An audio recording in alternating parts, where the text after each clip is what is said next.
Donor Ministry ki makhada India ki ahanba oina Manipur shemgatliba digital sports infrastructure na shannaroi sing anatomy Yenglaga Masaga Chanaba Masana sing Khandokpa Ngamlagani haina Youth Affairs and Sports Minister Govindas Konthoujam na phongdokkhre. Taraga nithoi suba Manipur Legislative Assembly ki taruk suba session ki ngasi taruk ni chanba tumita House ki leader so oiba Chief Minister Nongthomam Birena tongan ba demand taret pass tawnaba House ta pukhalake. High demand sing adugi manungda demand number 25 Youth Affairs and Sports ki Sanfam Singh pass tawnaba khanarakpada opposition bench ki MLA Surjakumar Okamna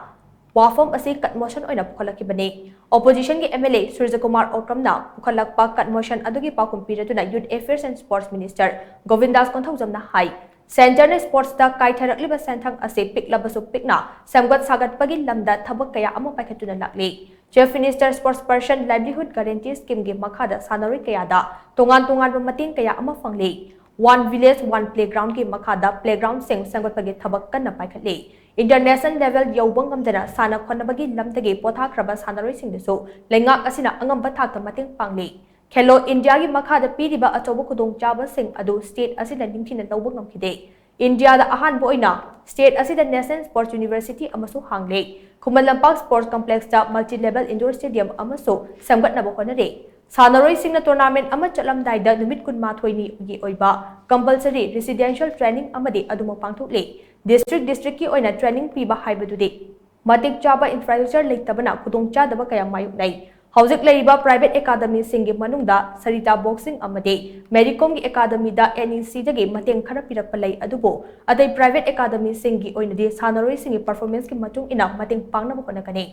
nakal amarom da incentive pihawdabagi matang da paladuna Minister Govindas Konthoujam na makhachana hai Hauzik chathariba full budget ki mifam asil loiraba matung da incentive ki sanfam sing phanghanna sem sare loidana finance department ta thana basu thorang tawde Medal Fanglaba Singi Tabak Pibagi Matang the Yas Department and Loinamak, Pibagi Mahut at a department of Kaidok Laga, Pinabang Wafum to Lengak Asina Kanabalay. Olympic Commonwealth Game Amade Asian Games the Medal Fanglaba Singi Oina, a Kanaba post sing Kakuna Tamde. Olympic Gold Medal Fanglaba Singi Oina, Joint Director da Post Ahom, Silver Medal Fanglaba Singi Oina, Deputy Director da Post Manga Amade, Bronze Medal Fanglaba Singi Oina, Assistant Director the Post Sara Kakuna Tamde. Masida natana kuntraga taruk amadi kuntraga taret suba National Games da Gold medal fanglaba singsu atopa department sing da thabak pinaba process haure haina minister na makatana phongdokkhre 2022 dagi 23 dagi sir koi na ngaijaramnina akhoi job incentive piba job thabak piba mayam singse sir honorable leader of the house ka taminer akhoi gi tanabire su hairabnina Chatliba senba chahi sida budget year sida haibani sir do chatliba sidi sir another 12 months sam yari sir yaringai sir 5 6 2 3 months gamagadi 2 3 4 5 months ta to biragadi sir moida amuke hena encouragement pibi gani haiba to government na su honorable minister na su kan hona birangani amuke hena kan kano to ne dai sir ngasai aina academy ma'am khara panjagi dudi akhoi sidagi academy chatpe sida natragana schooling haro school chatpe de school Paishaji, Mayam Satki Bestate, Adu Satanaba, Somda, Aquaji Academy, Rom the Kairam, the Kahana push to Rogadi, State Sukana Hoba, Amada Sukana Hoba, Laigadra Habdugi.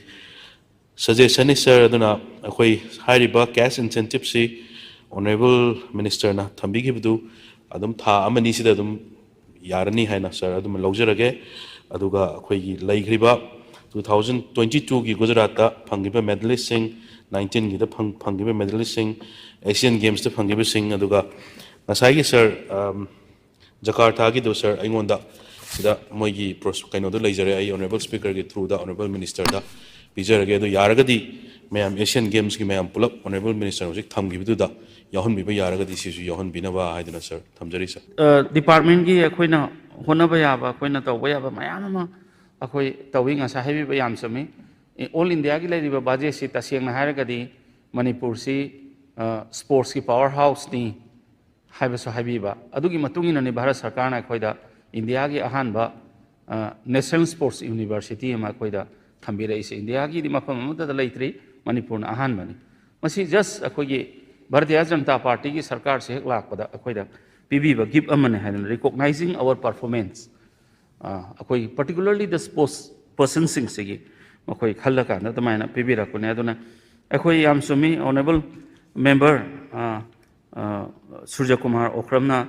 ꯌꯥꯝꯅ constructive ꯑꯣꯏꯕ suggestion ꯃꯌꯥꯝ ꯑꯃ ꯊꯝꯕꯤꯕꯗꯣ ꯁ꯭ꯄꯣꯔꯠꯁꯇ ꯊꯋꯥꯏ ꯌꯥꯎꯕꯤꯕ ꯁ꯭ꯄꯣꯔꯠꯁꯀꯤ ꯂꯩꯔꯤꯕ ꯑꯩꯈꯣꯏꯒꯤ ꯏꯟꯐ꯭ꯔꯥꯁ꯭ꯇ꯭ꯔꯛꯆꯔꯁꯤꯡ ꯐꯒꯠꯍꯟꯅꯤꯡꯕ ꯑꯗꯨꯒ ꯑꯩꯈꯣꯏ ꯑꯉꯥꯡꯁꯤꯡ ꯏꯆꯥ ꯁ꯭ꯄꯣꯔꯠꯁ ꯄꯔꯁꯟꯁꯤꯡꯁꯤ